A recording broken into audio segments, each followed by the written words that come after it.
നമുക്ക് നോക്കാനുള്ളത് ദാലിനെ കുറിച്ചാണ്. ദാല് നമുക്ക് 2 രീതിയിൽ കാണാം. ഒന്ന് ഒറ്റക്ക് ദാല് കൂട്ടെഴുത്തിലില്ലാത്ത ദാലാണ് ഈ മുഫ്രദായ ദാല് എന്ന് പറയുന്നത്. തനിച്ച ദാല് എന്ന് പറയുന്നത്. തനിച്ചെഴുതുന്ന ദാൽ എന്ന് പറയുന്നത് ഒറ്റയ്ക്ക് എഴുതുന്ന ദാലാണ്, കൂട്ടെഴുത്തിലില്ലാത്ത ദാല്. പിന്നെ അതുപോലെ തന്നെ ഈ കാണുന്നത് ഇത് പദത്തിൻ്റെ അവസാനത്തിൽ വരുന്ന ദാലാണ്. ഒരു പദത്തിൻ്റെ അവസാനത്തിൽ ദാല് വരുമ്പോഴുണ്ടാകുന്ന ആ ദാലാണ് ഈ കാണുന്ന ദാല്. അപ്പോൾ ഇതിൻ്റെ എല്ലാം ഖദർ എത്ര ഉണ്ട് നമുക്ക് നോക്കാം. ഈ പദാന്ത്യത്തിൽ വരുന്ന ഈ ദാലിൻ്റെ ഖദർ എന്ന് പറയുന്നത് പാദത്തിൽ നിന്നും 2 നുക്ത ഉയരത്തിലാണ് ഇതിൻ്റെ ഈ അടിയിലെ കർവിൻ്റെ ഹൈറ്റ് വരുന്നത്. പിന്നെ അതുപോലെ തന്നെ അതിൻ്റെ ഉള്ളിലെ അളവ് എന്ന് പറയുന്നത് 4 നുക്ത തന്നെയാണ്. 4 നുക്ത നമ്മൾ റാഇന് നമ്മൾ 4 നുക്തയാണ് പറഞ്ഞിരുന്നത്. അതുപോലെ തന്നെ ഈ ദാലിനും 4 നുക്തയാണ് ഉള്ളിൽ വരുന്നത്. അതുപോലെ തന്നെ അതിൻ്റെ ഹൈറ്റ് എന്ന് പറയുന്നത് അവിടെ മുതൽക്കുള്ള അതിൻ്റെ ഹൈറ്റ് എന്ന് പറയുന്നത് 1 2 3 4 നുക്ത തന്നെയാണ്. പിന്നെ അതുപോലെ തന്നെ ഈ മറ്റൊരു അക്ഷരം കോർത്തിട്ടാണല്ലോ ഇത് വരുന്നത്. ഈ അക്ഷരം കോർക്കുമ്പോൾ ഇവിടം വരെയാണ് മറ്റക്ഷരം വരിക. ഇത് മുതൽക്ക് ഈ ദാലിൻ്റെ പാർട്ട് തന്നെയാണ്. ഈ പാർട്ട് വരുന്നത് ഏകദേശം 1 2 ഒരു 2 2.5 നുക്ത ഡിസ്റ്റൻസിലാണ് ഇതിൻ്റെ ഡിസ്റ്റൻസ് വരുന്നത്. അതിൻ്റെ ഹൈറ്റ് വരുന്നത് 1 2 3 4 5 6 നുക്തയാണ് അതിൻ്റെ ഹൈറ്റ് വരുന്നത്. ഓക്കെ, ഇത്രയാണ് പദാന്ത്യത്തിലെ ദാലിനെ കുറിച്ച് നമുക്ക് പറയാനുള്ളത്. ഇനി പദത്തിൽ സ്വന്തമായി വരുന്ന അഥവാ ഒന്നിനോടും ചേർന്നിട്ടല്ലാതെ സ്വന്തമായി വരുന്ന ദാലിനെ കുറിച്ച് പറയുമ്പോൾ അതിൽ പറയുന്നത് നേരത്തെ നമ്മൾ അലിഫ് എഴുതിയ പോലെ ചെറിയൊരു അലിഫിൻ്റെ രൂപത്തിൽ എന്നാൽ കുറച്ച് വളഞ്ഞ രൂപത്തിലുള്ള ഒരു ഭാഗം വരുന്നുണ്ട്. ഈ ഭാഗത്ത് അതിൻ്റെ ഹൈറ്റ് എന്ന് പറയുന്നത് 2 നുക്തയാണ്.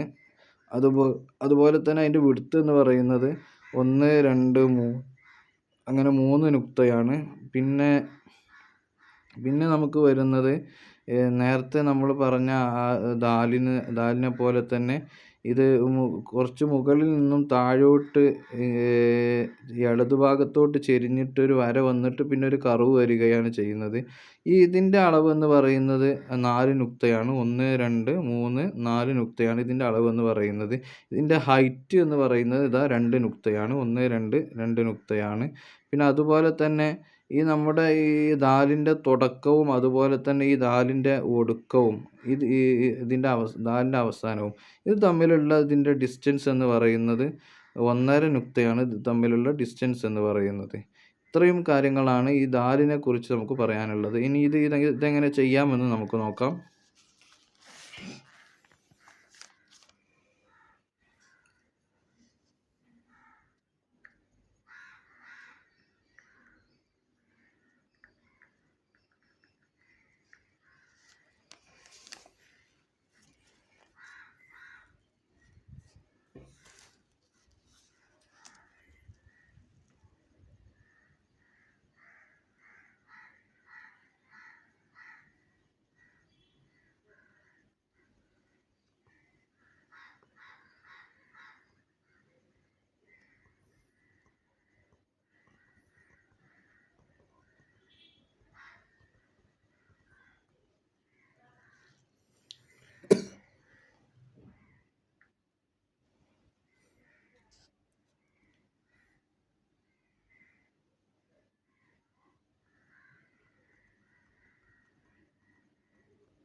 ഇനി ഇതിൻ്റെ ഹില്ലിയാണ് ചെയ്യാനുള്ളത്. ഹില്ലിയെ ജസ്റ്റ് താഴോട്ട് വലിക്കുന്നു, അവിടെ ജസ്റ്റ് നമ്മൾ കൂർപ്പിച്ച് കൊടുക്കുന്നു. ഇത്രയുമാണ് ഈ ദാലിന് ചെയ്യാനുള്ളത്. ഇനി പദാന്ത്യത്തിൽ വരുന്ന ദാൽ എങ്ങനെ ചെയ്യാമെന്ന് നോക്കാം.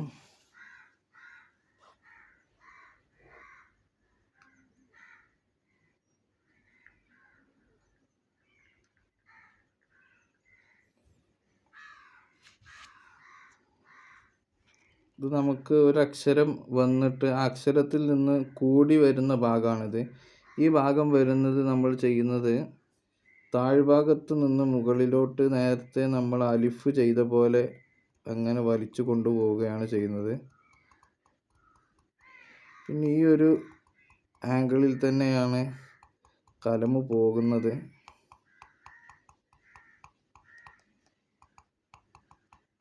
പിന്നെ ചെറിയൊരു ചെരിവ് ഇവിടെ വരുന്നുണ്ട്.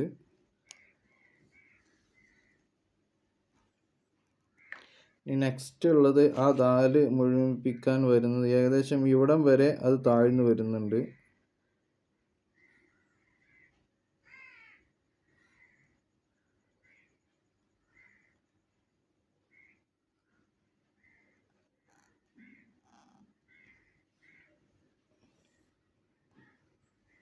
ഇനി ചെയ്യാനുള്ളത് നമ്മൾ ദാലിന് ചെയ്ത പോലെ തന്നെ ഇവിടുന്ന് കൂട്ടിക്കൊണ്ടുവരികയാണ്.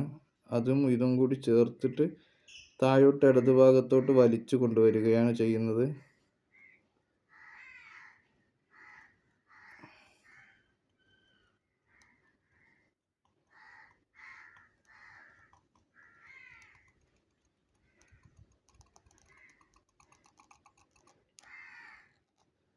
ഇതാണ് നമുക്കുള്ള കൂട്ടെഴുത്തിൻ്റെ ദാല് അഥവാ പദാന്തത്തിൽ വരുന്ന ദാല് എന്ന് പറയുന്നത്.